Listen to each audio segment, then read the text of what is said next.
like the most fall-like day ever outside right now, so the lighting in this video is just gonna be super cozy, I guess. It's really just super dark, but we will call it cozy.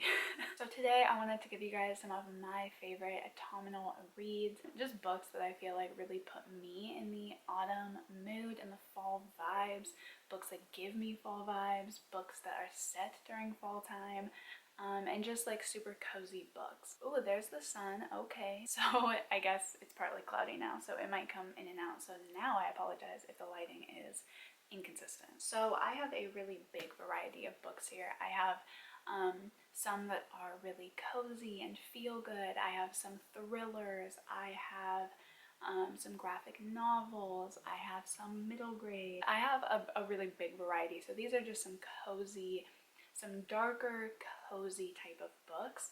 And just in general, just some recommendations that I have for fall time. So kind of all over the place, but I'm actually just going to start with the ones that I don't actually physically own. So I have my laptop here just with a list of some that I definitely recommend, but that I just don't have my hands on. The first one would be Coraline by Neil Gaiman. Coraline is definitely one of the most autumnal reads I've ever read. If you've seen the movie, the book is really almost identical. They did a great job with the adaptation. I do not recommend the audiobook. Neil Gaiman is the one who narrates it, and I don't really like the way that he does it.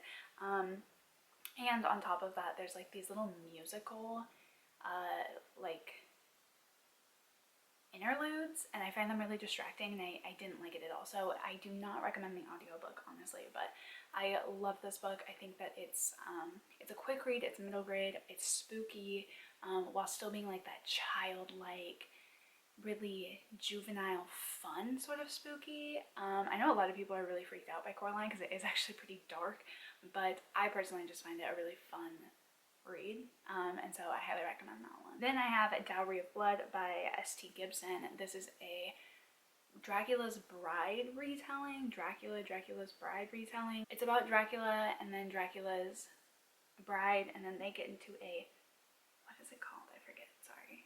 Polycule relationship, so it's female, male, male, female relationship, and so it's just all about that, and then they kind of have this tension with Dracula, so it's just really, really interesting. Super modern take, really beautiful and lyrical writing, and just super atmospheric. There are some really gruesome scenes, it's definitely dark, it is really atmospheric, which is the top thing I love about it. The writing is so beautiful, and poetic, and it's super short, so that's another good one, is if you're just feeling like something really quick to kind of get you in the mood for fall time. I highly recommend this one. I mean, it says 248 pages, but it really felt like it went by a lot faster than that, but that's still really short, but it even felt faster to me. In a little bit of a cozier vibe, I have the Tea Dragon Tapestry. Specifically the Tea Dragon Society, all three of them to me give a really, really cozy vibes, but for some reason the third one, Tea Dragon Tapestry, the coloring of it, it's really earth tones and warm tones and a lot of reds and oranges and yellows, and it's just really autumn, like really autumn vibes. So I do really, really like this one, so I highly recommend that one. I highly recommend all of these, or I wouldn't be making this video, but I think that this one's really fun. It's really cozy and heartwarming. Then I have Fangs by Sarah Anderson. This is the love story between a vampire and a werewolf, and it's a graphic novel. This is a really, really short, super funny graphic novel. It's just funny. It's not even, I guess it's kind of spooky because it's like a vampire and a werewolf, but ultimately it's just kind of like, it's just kind of funny. It's feel good and funny. So if you're looking for something that kind of has spooky vibes just because of like who the characters are and the topics at hand, I guess, but you don't necessarily want something actually scary or spooky, then this would be a really, really good one for you, because it has like, I mean, it's literally vampire and a werewolf, but that's not really, it's never gory or spooky or anything like that, in my opinion. So I do really, really like this one. I can't wait to reread it. I might even reread it now. It's just making me want to reread it. Then, of course, I have Mooncakes by Suzanne Walker and Wendy Xu. This is one of my all-time favorite graphic novels. It is so cozy. It just makes me want mooncakes.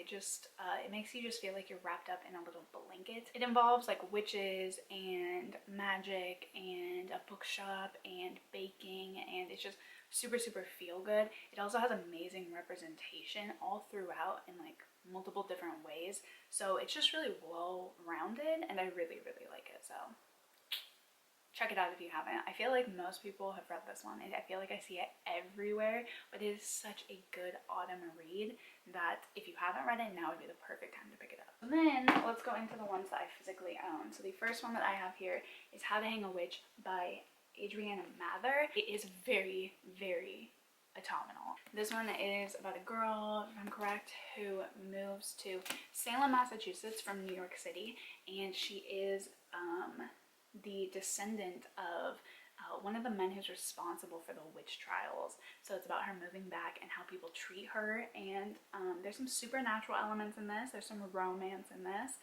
and I think that this one's really overlooked. I don't see this book talked about enough for how much I personally enjoyed it. I gave it, I think, if I'm remembering, like 3.54 stars, something like that.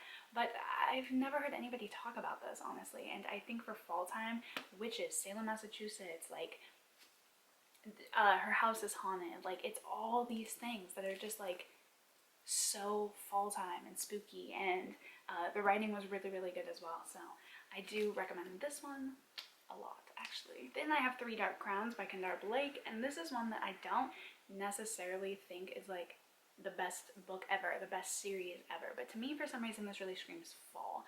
I read this a long time ago, but I remember the atmosphere just being really cozy, and they're on like this island, and just like it's really about the elements, and it just screams fall to me. I don't know, even this cover just screams fall to me. And it's a good fantasy. I haven't continued in the series yet. I actually own like half of them, but I have not continued in it because I just waited too long, and I feel like I need to reread this one. I really liked this when I read it, and I definitely recommend it. I think that it's really atmospheric, and I know I've been saying that for all of these, but to me, when something's really cozy and atmospheric and rich, it makes me think of fall time. So I do recommend this one. Then, kind of random, but this really makes me think of fall, I have Crispin, The Cross of Lead by Avi.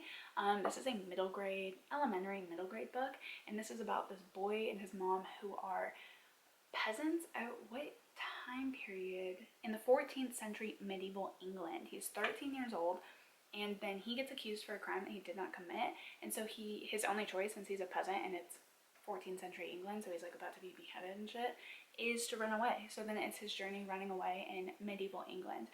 And I haven't read this since I was like wee, but this instantly makes me think of fall time, and I definitely want to give it a reread like ASAP. I just picked this up from a thrift store. I just happened to stumble across it, and I was like, oh, that was one of my faves growing up. But yeah, I just remember it being really cozy. You know, it's a medieval time period. It's I was gonna say a fantasy, but I don't reckon that it is. I think it's just about medieval England, and to me that just is so cozy. Really good plot. I remember really I was gonna say atmospheric, but I'm trying to think of like other words in the whole English language. But yeah, just good vibes. And I know it's like the Cross of Lead or whatever, but I don't remember it being like religious or anything like that. I don't reckon I would have liked that if I was a kid. It is set in medieval England, so I know there is like religious elements, but I don't remember it like being like crazy or anything like that. It's not like, I don't think he's not like a religious author or anything like that, so don't be deterred because of that. Then I'm sure on like everybody's mind during fall, The Wicked Deed by Shay Earnshaw. This is set in a coastal town in Oregon, and it is the story of these three I'm trying to see if I can remember, these three sisters who are witches, and then something happens to them, and then ever since they like lure a boy to the water and like kill him every year or something like that. I really like this one. Coastal town, spooky, witches, super sick, beautiful cover. It wasn't my favorite ending, and I felt like it was a little predictable personally, just as a book, but it is really good fall read specifically, and there's nothing better than the Oregon coast during fall time. It is so cozy. So recommend this one, shockingly. Then I have a book that I know a lot of people actually don't like, but I really enjoyed, and that is The Hazelwood by Melissa Albert. I really, really like The Hazelwood. I hated Tales from the Hinterland, which is there's the sequel, The Night Country, and I haven't read that one yet, but then Tales from the Hinterland is just like a, what do you call it, like a supplemental reading sort of thing, and it is the stories from here, because the main character in this book, her grandmother, is a fairy tale writer, and so then Tales of the Hinterland is just her actual, it's supposed to be like her book, like the book that she published, and I really didn't enjoy it. In my original review for this, I literally said, Melissa Albert, please write us, like, please just publish the Tales from the Hinterland, because these stories are so creepy and interesting and eerie, and really dark, just like original fairy tales are, honestly. But I was really disappointed. They felt super repetitive and whatever, so I don't recommend that one. But The Hazelwood, I think, is amazing. Fairy tales, dark, gross almost, like, because they're so gross and dark, and like they remind me of like Hans Christian Andersen and the Grimm brothers and those sort of fairy tales that are like where the originals, not the Disney ones, but the originals are just so kind of twisted. Makes me think of that. And on top of that, it's a really good YA story. So I need to reread this one ASAP because I really want to finally get around to the sequel. So I do recommend this one. Plus the cover, like, are you kidding? Ugh, beautiful. Then I have a thriller. It's actually my only thriller, I think, that I've said so far, and that is Our House by Louise Camblish. This is my all-time favorite thriller, and that's why it's on here. I have other thrillers I like. I have other thrillers that I recommend, and if you guys want, I can make a separate video talking about just my all-time favorite thrillers and thriller recommendations, but this is my all-time favorite thriller, and I highly recommend it. It is kind of a mix between a domestic thriller, but also it's kind of a mystery.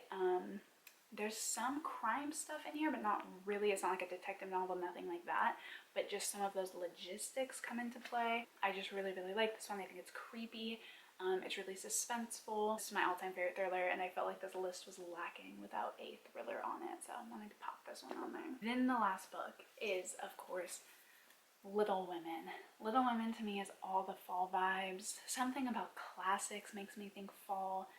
Something about Little Women makes me think fall. I love Little Women. It's kind of an easier read, I'll say, so I really recommend not letting the size like deter you from it. Plus there's like audiobooks everywhere, because I think after a certain point classics are like, there's no copyright or whatever, right? They're like free domain, so there's audiobooks everywhere accessibility wise, so it makes it even easier to read. But I do recommend this one. It just makes me think of fall, and it's so cozy, and there's just something about like even this edition, particularly this Barnes & Noble's classic, that just really screams like cozy by a fire with pumpkins or something. I don't know, but yeah, I really like this one. It's one of my favorite classics, and I do highly recommend it, obviously. So that is everything for this video. I hope that you guys enjoyed it and enjoyed some of these fall recommendations. If you guys did like this video, be sure to give it a big thumbs up, because it really does support this channel engagement wise, okay? And subscribe if you want to see more videos from my voice just like died. That was the spookiest thing that happened ever. But subscribe if you want to see more content from me. And yeah, I will see you guys in the next video. Hope you have an amazingly spooky, atmospheric day or night, and I will see you in the next one. Bye.